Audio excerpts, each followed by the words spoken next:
brought to you by AFIA Sports Training, committed to developing the sporting potential of future players in the U.S., UK, and across the world. Check them out at afiasportstrg.com. Hey everybody, Matt McCarthy at the Fantasy Sports Network, Studio 34 in New York City for Rugby Wrap-Up, talking rugby. And this time we're talking rugby with the interim chair of USA Rugby's Board of Directors, Barbara O'Brien. Check it out. Hey everybody, Matt McCarthy here at Rugby Town, USA, Rugby Wrap-Up on the road at the Rugby Town Sevens.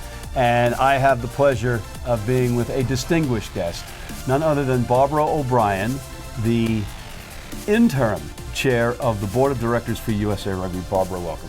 Thank you very much. So Barbara, I just had Ross Young in here in that very chair, and he is the interim CEO, and I'm pushing for him to be the full-time CEO, whereas you are not necessarily looking to be the full-time chair. You want the interim tag lifted.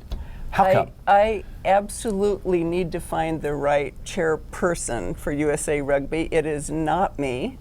Is this humility? No, it's self-knowledge. I've been involved in the rugby world since 1970, but my career has not been in sports business or rugby business or rugby player welfare. I need to find someone who has a Rolodex. That's an old-fashioned term, but you know what I mean. A Rolodex of national and international contacts who understands rugby and sports business and sports branding, who can take us to the next level. But one could argue that what you have just said means that you would be a good delegator and a good leader of people that have those specific skills.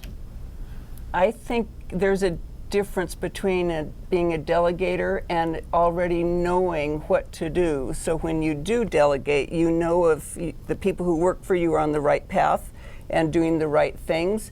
And I wouldn't know that, frankly. I've learned over time, trust but verify. All right, trust but verify. I trust you already. Let's talk about the board. Yes. Okay, a lot of upheaval, turnover, whatever you want to call it, people leaving, resigning, terming out. You've been there, what, this 2 years? 1 year and 1 month. 1 year and 1 month, okay. So you walked in when all of it was, when the fun was just beginning, yes. Right? Yes. As the stuff hit the fan. What was it like?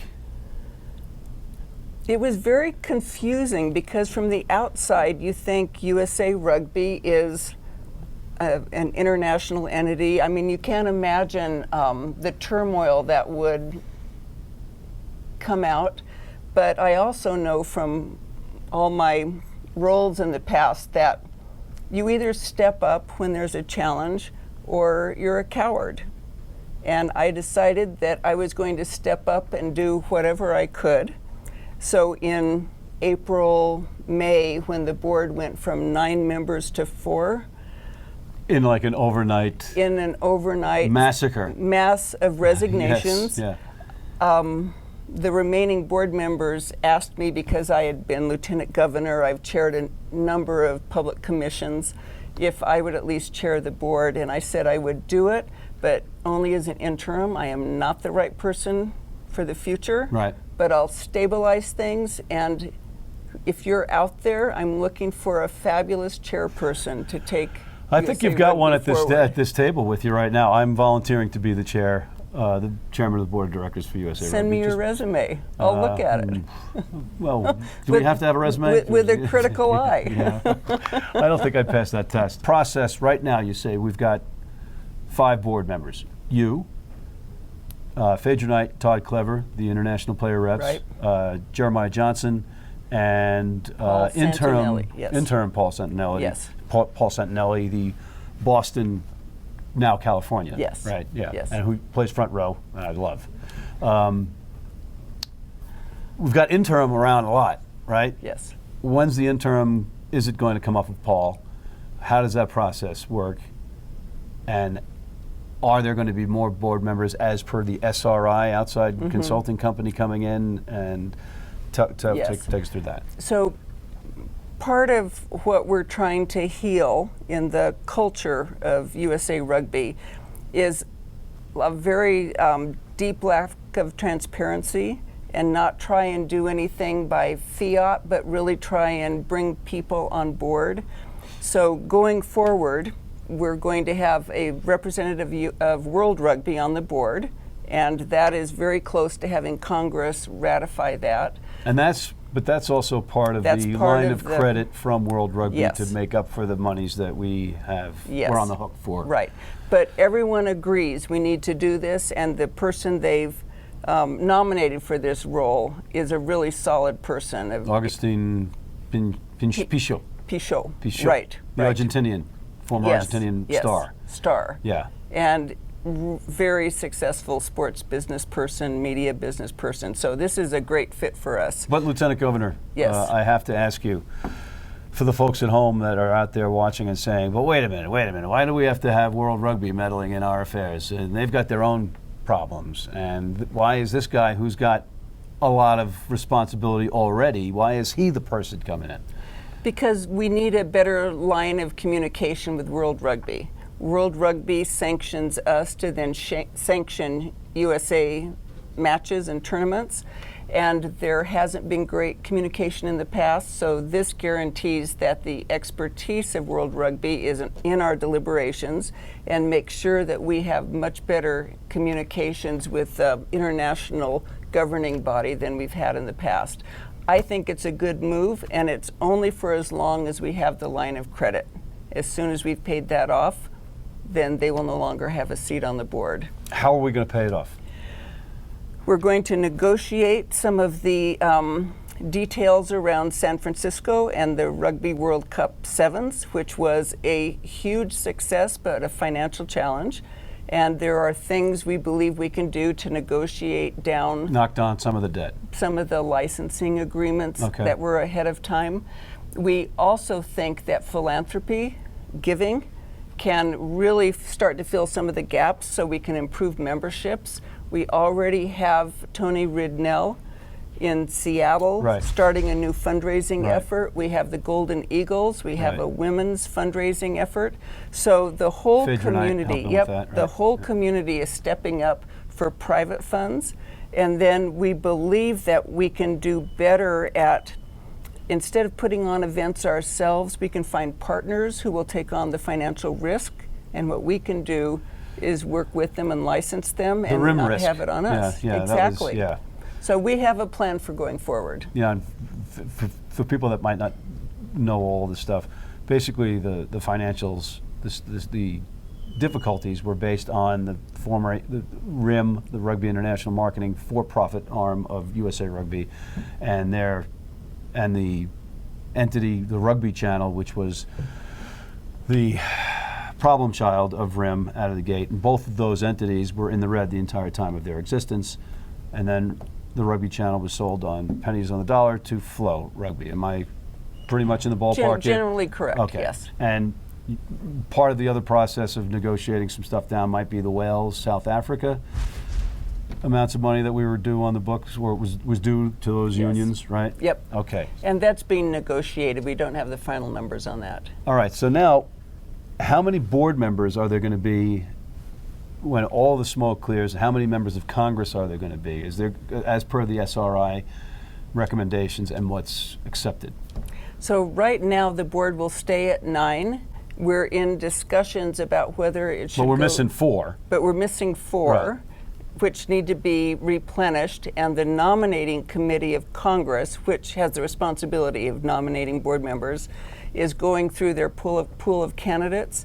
So, Yes. because is that a new development? Because the previous nominating process for a board member, I thought was the chair of the nominating committee was from Congress, Yes. right? Yep. And then the other 4 were picked by the board of directors. Not completely.